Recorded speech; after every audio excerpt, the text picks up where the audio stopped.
Hi, and welcome to Channels Beam. I am Victor Mathias. It is in the character of many Nigerians to find fault in the affairs of the nation without taking care to seek solutions to move the country forward. On today's edition of the program, we begin a three-part serial tagged The Way Forward to discuss some salient issues and, most importantly, seek answers that would bring about growth and progress.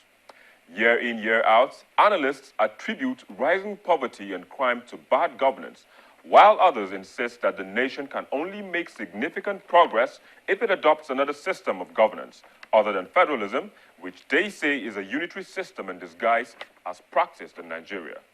Does Nigeria need to change its system of government, or does it need better hands in office? I will be joined by Karo Orovboni and other Nigerians to find out what they think. But before then, let's take a look at some topics that made the trends list in the past week. Rest in peace, Kefi. Multiple award-winning gospel singer Kefi John Mama was confirmed dead in the early hours of Friday after being in coma for weeks. Rest in peace once again. World Cup. The global football fiesta began despite protests in Brazil. The South American nation played the opening match in front of a sellout crowd and defeated Croatian opposition 3-1. Well, there you go, some of the topics that were trending in the past week. Let's now hear from our online contributors. We are now so poor that all we have is money. We don't have any other thing than money in the country. So if we are going to make any change in the country, it's not the system of government, it's our value system. If we can get that right, every other thing will follow. The people and the government are all to be blamed, not only the government. So I think the most important thing is the Nigerian people must have to agree, and the Nigerian government must have all put hands on the table to build institutions that can take us to the promised land. Because all the countries that are very developed are not relying on individuals. Nigeria has so many great individuals, very good people who can do things, but the system cannot allow them to do that because there are no institutions that can sustain such progressive people. Buhari Idiagbon regime, that the Buhari Idiagbon regime was one of the most disciplined regimes we have in Nigeria, and things were done right because we had war against indiscipline and all that. Now, things people were beginning to imbibe the culture of orderliness during that time. There was a lot of orderliness in Nigeria and all that. Now, it was an autocratic system. It was a military regime. Now, what I'm trying to say is, in essence, is that it was the individuals who were in power. It was the Idiagbon who was in power. It was the Buhari who was in power that made these things work. We have an EFCC. When Ribadu had EFCC at his disposal, there were a lot of things happening. People were like, oh, you don't steal. Every little thing, I'll send EFCC after you. There was a little bit of orderliness and fear. Now, EFCC is still there as an institution. But the people manning it today do not instill that kind of fear that there is an anti-corruption agency that will go after you if you steal. This is still blatantly and nothing is being done. So it is still about the kind of people that the system throws up. Because these laws are still there. And I think there are even much more better laws right now, in the system than we had before. So it is all about the people who we actually make custodians of the state and of the system that are not doing the right thing. If you ask me about how the system is, the structure of the system, I think it's very fine. I think we have some of the best laws formulated anywhere in the world. But the major challenge we have, which I've always been thinking about, is our communal nature. We have allowed it to affect our psyche. Now, let's take, for example, a neighbor of mine has committed an offense. He has been taken to the station or arrested. Just because I happen to know the DPO in that very police station, they come to me, plead on my behalf, please let's go to this DPO and subvert the justice. But what happens? I go there, I talk to the man, and then justice is no longer being done. The man gets away scot-free. Remember, he has done something wrong, and that thing he did wrong has gone against someone where we don't have justice, and for me, I think lack of justice has actually affected us. If we allow things to run the way they're supposed to run, you do wrong, you get punished. You do right, you get rewarded. We would not be in this sorry pass that we are now in the country. Changing system, for me, it's not. USA, if you look at an average American, he is so much in the law. He believes that whatever come what may, the law will be on his side. But for us here, you find out that though the law is supposed to be on our side, but we have people who are ready to subvert the law. They are ready to subvert the law from being done the way it's supposed to be done. Where justice is not available, where we don't have justice, you would not have peace. And since we are not able to have peace, we cannot have, we cannot live the way we're supposed to live. It's not the system. For me, it's not the system. America is going on where they are now because they allow their system to run. They allow justice to take cognizance in their lives, and then they have peace as I think the way they should. But now, if we must go on moving forward, we have to have a paradigm shift where you and I, we have to assume that what is wrong and it has to be punished. Federal government relinquish responsibilities to the state. Let the state take care of themselves. Like the issue of the Boko Haram. Federal government could, if the state have their own security outfit, they'll be able to tackle their own people. So if they couldn't, that is when the federal government come in. Now, because the police are being controlled by federal government,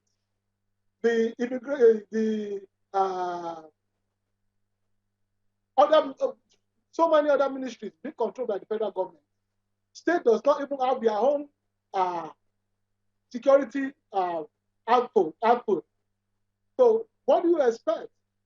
In America, which we copied, they have their own, they have state government, they have state troopers, they have local sheriff at the local level. But the federal government control police. So that's why they have authority over police. If, for instance, any of them do anything wrong, the police could not go and say, okay, you've done this wrong, we want to arrest you. Tomorrow that police officer will be gone because of the power invested to the people at the top. Like there was a conference they had in Asaba last year, and the Inspector General of Police, he asked a question, and nobody can give him a particular answer to that question. He asked a question. He said, we are in Nigeria whereby a state conducts local government chairman election, and the opposition party won in those elections. And nobody can say in a particular state at least 2 or 3 opposition parties won election. So that is, and he now gave a final answer that he said, that is to show you that Nigeria is not ripe for state policing. We copy America, right? But we don't copy America in terms of fairness. We don't copy America in terms of development. We don't copy America in terms of ideology. What we do is we just bring their constitution and we practice it. We don't follow the step that they follow to develop their own country. If we have state police in Nigeria, that is where we will be having problem with the way our governors are using thuggery system of government. If we give state police, that is a place where we will be crying that, oh, I wish we knew. So as we are now, it's still okay when the federal government is taking care of that police aspect. We can't give states that total freedom to have their own police.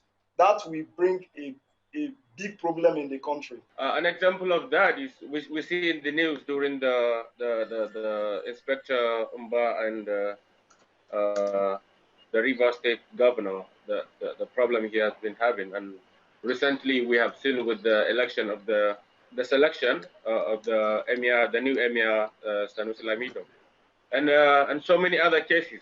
But then to talk on the main issue of the discussion, I would like to add on this, that the main problem, we need to have a new thinking.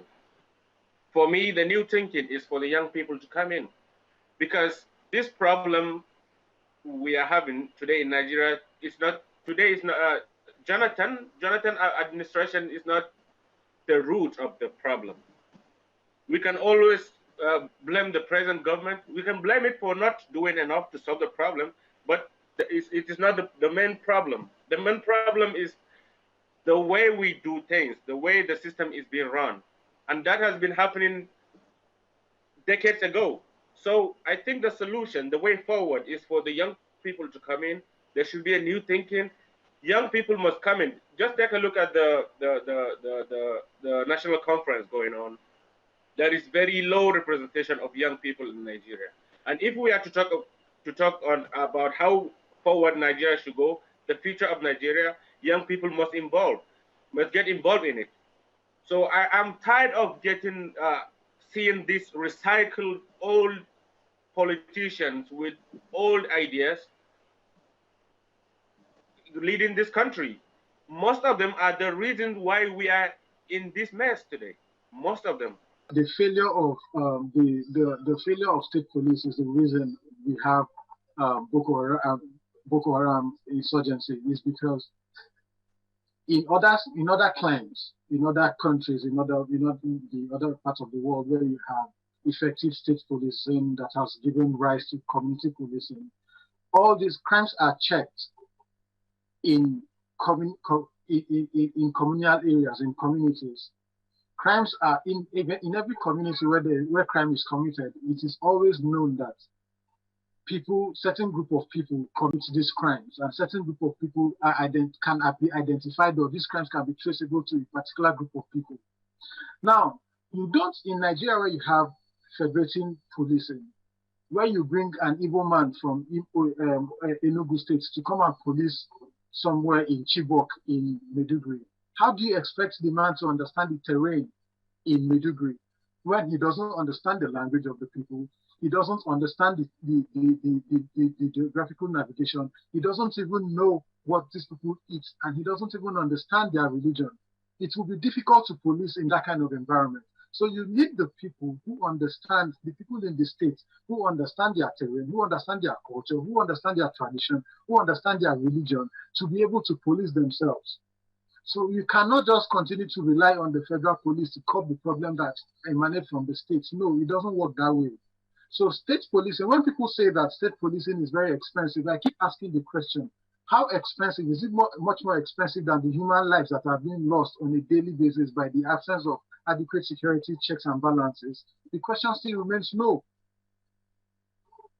Or the answer still remains no. So we cannot say that because a particular political party is in power, they will use state police against it. I don't buy that idea. Boko Haram has the problem has root since the coming of the colonial masters in northern Nigeria. Such movement against Western education has been there, but with different ideology.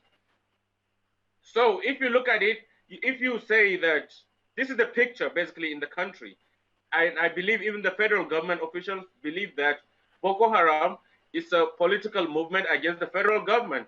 The recent, I watched a recent interview on BBC News with Doyin Okupe, who made this similar allegation that the Boko Haram is a political movement against the federal government because a section of a country believes that the president shouldn't be from one section of the country or such thing. Another thing is, if you read the Obasanjo interview that he talked about the missing girls, he said that the president did not believe that those girls were abducted for up to 2 weeks. The president still believes that it's a fraud against his government to tarnish his image. So, of course, there were so many politicians who made so many regrettable statements from a section of a country about the president. So for me, I don't think Boko Haram is basically a movement against the government. You see, we have election in 2015.